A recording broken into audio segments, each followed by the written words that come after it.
Okay, so today we're going to be doing the foot eval. So we're going to start off with history, past and present history.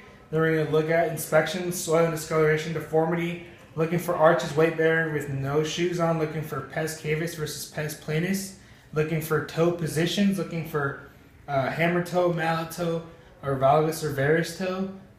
Then you're going to look for toe conditions, blisters, corns, calluses, plantar warts, ingrown toenails, or subungual hematomas. Then we're going to go to palpation. Then you're going to palpate looking for the first metatarsal.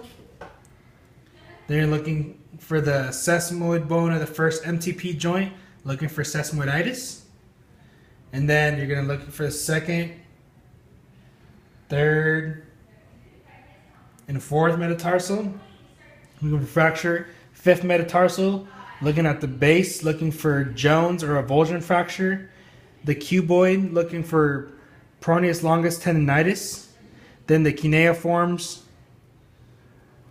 Then you're going to be looking for the calcaneus, looking for apophysitis or heel spurs.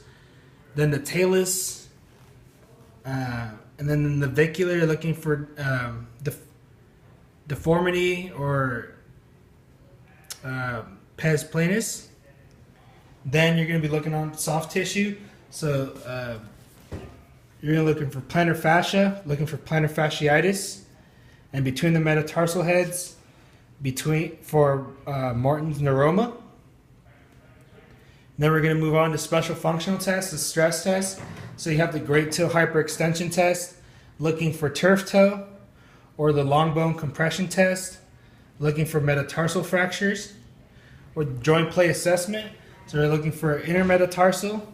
You stabilize the foot, or you stabilize the metatarsals, you glide them back and forth. The inner metatarsals, so you stabilize the bottom of the foot and you move in the inner metatarsal.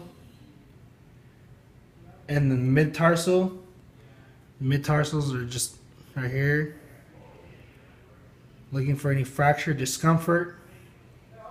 And then you move on to special tests. So you have the navicular drop test.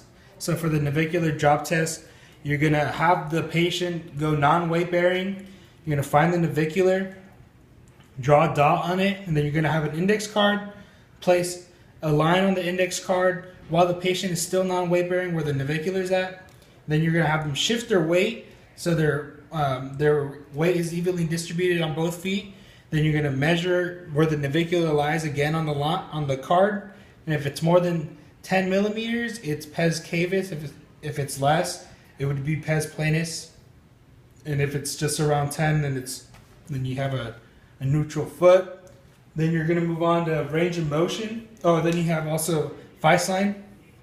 So you draw a dot on the base of the first metatarsal, and then on the medial malleolus and the apex of the medial malleolus, and then you draw a dot on the navicular.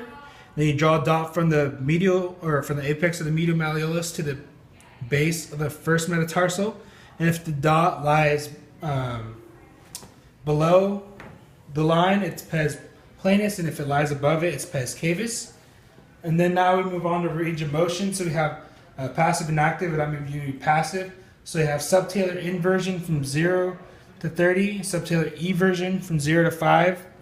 Then we have first MTP joint flexion, so it's 35 to 45. First MTP joint extension, 75 to 85. And then lesser toe abduction and adduction, looking for symmetry.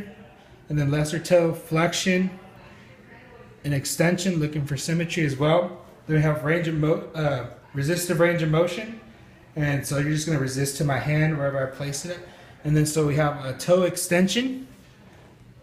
Okay. And then we have flexor hallucis longus, and then extensor. And then flexor hallucis longus. So push down.